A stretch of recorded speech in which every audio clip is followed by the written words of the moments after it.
کہ جو اللہ کے رسول نے فرمایا تھا ہم تمہارے بیچ دو بھاری چیز چھوڑ کر کے جا رہے ہیں، اس کو مضبوطی سے پکڑ کر کے رکھنا، اور وہ دونوں چیز کی وضاحت میرے آقا کریم نے اپنی ظاہری زندگی میں ارشاد فرمایا تھا کہ ایک قرآن ہے اور دوسرا اہل بیت ہے۔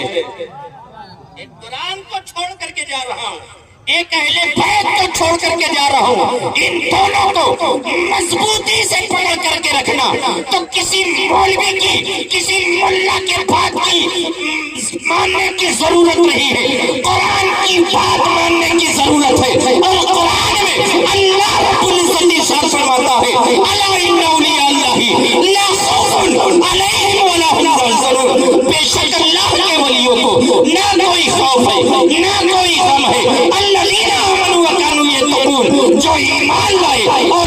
تقوی اختیار کرے، یعنی تمام فرائض و واجبات کے ساتھ ساتھ کثرت سے نوافل ادا کر کے اللہ کا قرب حاصل کر لیتا ہے، تو بظاہر چلنا اس کا ہوتا ہے، طاقت خدا کی ہوتی ہے، بولنا اس کا ہوتا ہے، طاقت خدا کی ہوتی ہے، پکڑنا اس کا ہوتا ہے، طاقت خدا کی ہوتی ہے، دیکھنا اس کا ہوتا ہے، طاقت خدا کی ہوتی ہے۔ قربان جاؤ اشرفیوں، تم اپنی نسبتوں قسمت پر جتنا ناز کرو، وہ کم ہے کہ جس مخدوم سے ہم سچی محبت کرتے ہیں، اس مخدوم کا دولہا، اس مخدوم کا جانشین آج ہماری اولاد کی نگاہوں کے سامنے،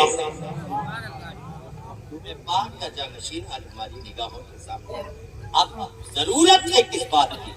ضرورت یہ ہے کہ اگر ہم دنیا دار کو دیکھ کر کے دنیا ہی میں مست رہے تو یہ آپ تھوڑی دیر کے لیے بات سمجھ میں آتی ہے، لیکن اگر اللہ والوں کو دیکھ کر کے اگر ہم اپنا دل و دماغ اللہ والوں کی طرف بڑھائیں، نماز کی طرف بڑھائیں، بزرگوں محبت کی طرف بڑھائیں، وہ اہم مقصد یہی ہوتا ہے۔ اگر محفلوں سے آپ دین کا پیغام لے کر کے نہ جائیں، وہ دین کا پیغام جس پیغام کے لیے میرے مخدوم نے سنان کی سلطنت کو ٹھکرایا، عدنان کی طرف کو ٹھکرا کر کے ہندوستان کے لیے روانہ ہوتے ہیں، تو آپ کی والدہ محترمہ نے اس وقت فرمایا تھا اے بیٹا، اے اشرف، تم ہندوستان جا رہے ہو، بیٹا میرے دل کی ایک تمنا ہے، میری ایک حسرت ہے کہ اگر تم ہندوستان جا رہے ہو تو پورے لاؤ لشکر کے ساتھ جاؤ، ان سپاہیوں کو ساتھ لے کر کے جاؤ۔ تم میرے مخدوم فرماتے ہیں امی جان ان سپاہیوں کی ضرورت نہیں ہے، تو آپ کی والدہ فرماتی ہے اے بیٹا، اگر ان سپاہیوں کو تم ساتھ لے کر کے جاؤ گے تو مجھے یہ محسوس ہوگا کہ میرا بیٹا اپنے نانا کی دین کی تبلیغ کے لیے ہندوستان جہاد کرنے کے لیے گیا، لہذا دعا ہے کہ رب کائنات ہم تمام لوگوں کو حق بولنے، حق سننے، حق پکڑنے کی توفیق فرمائے۔ سنانے جانے انجانے میں کسی قسم کی کمی